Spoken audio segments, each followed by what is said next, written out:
اپنی بہت سی ضروریات کی تکمیل کے لیے ہم ان کی مدد لینے پر مجبور ہیں۔ یہ نازک معاملے میری سمجھ سے باہر ہیں۔ میں تمہارے فون کا منتظر رہوں گا۔ میں تمہارے دیے ہوئے نمبر پر اکرم الہی سے بات کر کے تمہیں ابھی فون کروں گا۔ میرے لیے یہ خبر حیرت ناک ہے کہ وہ باہر جانے کی بجائے کراچی ہی میں کہیں رہ رہا تھا۔ میں نے اکرم الہی کی روپوشی کے بارے میں جلال کی غلط فہمی رفع کرنے کی کوشش نہیں کی۔ گفتگو وہیں ختم کر کے فون کا سلسلہ منقطع کر دیا۔ اس سے پہلے کہ امریکیوں کے دباؤ پر ہمیں مقبول چودھری کو رہا کرنا پڑے تمہیں اسے مار دینا چاہیے۔ پوری بات سمجھ میں آتے ہی سلطان شاہ ہتھے سے اکھڑ گیا۔ وہ غدار اور نمک حرام ہے۔ غور کرو تو موجودہ حالات بھی بہت دلچسپ ہیں۔ ویرا نے سگریٹ کا کچ لے کر نتنوں سے دھواں خارج کرتے ہوئے کہا، امریکی سے آزاد سمجھ کر اس کے حق میں پورا زور لگا رہے ہیں۔ جب انہیں پتا چلے گا کہ وہ اس وقت ہمارے جال میں پھنس کر بے بس ہو چکا ہے تو وہ تلملا اٹھیں گے۔ خود مقبول کو اندازہ نہیں ہوگا کہ وہ کسی بھی لمحے پھٹ پڑنے والے آتش فشاں کے دہانے پر بیٹھا ہوا ہے۔ میں نے معزوز ہوتے ہوئے ٹکڑا لگایا۔ نرگس اور نسرین کے گھر میں خود کو بالکل محفوظ و مامون سمجھ کر اس نے کسی امریکی سے رابطہ کیا ہوگا، لیکن وہاں زیادہ وقت گزارنے سے پہلے اسے بدحواس ہو کر بھاگنا پڑا۔ نیما جیسی بھی ہو، ہمارے لیے وہ قابل احترام بن چکی ہے۔ غزالہ نے میری بات پوری ہونے سے پہلے کہا، مقبول کو نسرین کے گھر سے نکال کر ہمارے چنگل میں پھنسانے کا سہرا اسی کے سر جاتا ہے۔ میں پہلے ہی اس حقیقت کا اعتراف کر چکا ہوں، تم بلا وجہ یہ بات ٹھہرا رہی ہو، میں نے کہا۔ غزالہ کے ہونٹوں پر خفیف سی مسکراہٹ پھیل گئی اور وہ بولی، آپ جانتے ہیں کہ میں بلا وجہ بولنے کی عادی نہیں ہوں۔ میں نے اس لڑکی کو نہیں دیکھا مگر مجھے اس سے ہمدردی ہو گئی ہے۔ میری خواہش ہے کہ آپ بہتر زندگی گزارنے کے لیے اسے سہارا دیں، اس کی مدد کریں۔ گڈ لک ٹینی، ویرا نے اچھل کر نعرہ لگایا۔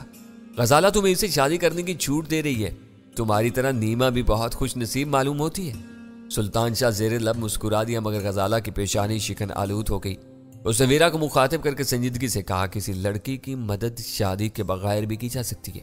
اسے تھوڑا سا سرمایہ مل جائے تو وہ اپنا کوئی باعزت روزگار شروع کر سکتی ہے۔ تمہیں مذاق پر اتنا سنجیدہ نہیں ہونا چاہیے، ویرا نے ڈھٹائی سے جواب دیا۔ میں ڈینی کو اچھی طرح جانتی ہوں، یہ بھول کر بھی دوسری شادی نہیں کرے گا۔ سلطان شاہ کو اس پر چوٹ کرنے کا سنہرا موقع مل گیا۔ اس نے چپتے ہوئے لہجے میں کہا، تمہارے فتوے سے ظاہر ہو رہا ہے کہ تم چپکے چپکے ایسی کوششیں کرتی رہی ہو۔ تم بکواس کرو گے تو میں تم پر ہاتھ چھوڑ بیٹھوں گی۔ ویرا اس پر غرائے، ارے تم بھی مذاق میں سنجیدہ ہونے لگی۔ سلطان شاہ نے دور سرکتے ہوئے اس کا مضحکہ اڑایا، ابھی تو تم غزالہ کو اس کے برعکس مشورہ دے رہی تھی۔ ڈینی اسے سمجھا لو۔ ویرا بے بسی سے ہنس کر بولی، یہ مذاق کرنا ہی نہیں جانتا، جب بولتا ہے چٹکیاں لینے کی کوشش کرتا ہے۔ ٹیلی فون کی گھنٹی نے نوک جھوک کا وہ سلسلہ وہیں روک دیا۔ میں نے جلدی سے ریسیور اٹھا لیا۔ اس کی کہانی حیرت ناک بلکہ ناقابل یقین ہے۔ دوسری طرف سے جلال کسی تمہید کے بغیر بول رہا تھا، بہت اچھا ہوا کہ مجھے تم سے مشورہ کرنے کا موقع مل گیا۔ اکرم الہی نے بہترین مواد فراہم کیا ہے، میں امریکیوں کے دانت کھٹے کر دوں گا۔ وہ جان بوجھ کر مقبول چودھری جیسے احسان فراموش ترندے کا ساتھ دے رہے ہیں۔ اب تمہیں اندازہ ہو گیا ہوگا کہ مقبول کے بارے میں میری باتیں بے وقت کی راگنی نہیں تھی۔ میں تمہاری ہر بات بہت سنجیدگی سے سنتا ہوں۔ ایسا نہ ہوتا تو مجھے اکرم کو فون کرنے کی ضرورت نہیں تھی، لیکن وہ شخص بالکل احمق ہے۔ اس نے ایک نئی مشکل کھڑی کر دی ہے۔ کیسی مشکل؟ میں نے چونک کر پوچھا۔ اس نے چوتھی گھنٹی بجنے کے بعد فون اٹھایا تھا۔ میں سمجھ گیا کہ وہ کسی خطرے کی وجہ سے بہت زیادہ احتیاط سے کام لے رہا ہے۔ اس کی زبان کھلوانے کے لیے میں نے گفتگو کی ابتدا اپنے باضابطہ تعارف سے کی اور وہ بار بار میرے احسان کا ذکر کر کے آخر تک شکریہ ادا کرتا رہا۔ میرے مسلسل انکار کے باوجود یہ بات اس کے ذہن میں بیٹھ گئی ہے کہ میرے آدمیوں نے اسے مقبول چودھری کے چنگل سے نجات دلائی تھی۔ تمہیں اسے کیا پریشانی ہے؟ اچھا ہے کہ وہ تمہارا احسان مند رہے گا، یہ بات کہیں اور پڑے گی۔ اس جھگڑے کے ایک فریق کے طور پر ہمارا نام بھی ملوث ہوا تو امریکیوں کے موقف کو تقویت ملے گی۔ وہ یہی کہہ رہا ہے کہ فریڈم انٹرنیشنل کو حکومت کے اشارے پر تنگ کیا جا رہا ہے۔ حیرت ہے کہ وہ ابھی تک اپنے اصل موزنوں سے بے خبر ہے۔ ہم اس پر کوئی احسان کرنے نہیں گئے تھے، یہ ایک اتفاق ہے کہ وہ وہاں قید تھا اور ہماری وجہ سے اسے آزادی مل گئی۔ وہ کوئی باقاعدہ آپریشن نہیں تھا۔ اس کی غلط فہمی دور کرو یار، معاملات سدھارنے کے لیے ایسا ہونا بہت ضروری ہے۔ فی الحال ہم نے اسے اس کے حال پر چھوڑا ہوا ہے۔ ہماری ساری توجہ اس کے بدمعاش بھانجے پر مرکوز ہے۔ میں اسے فون کرنے کا کوئی بہانہ تراش بھی لوں تو اسے کیا بتاؤں گا؟ تم سے ہونے والی گفتگو کا حوالہ دینے سے اس کی یہ غلط فہمی اور راسخ ہو جائے گی کہ ہم تمہارے ایما پر اس کی مدد کے لیے گئے تھے۔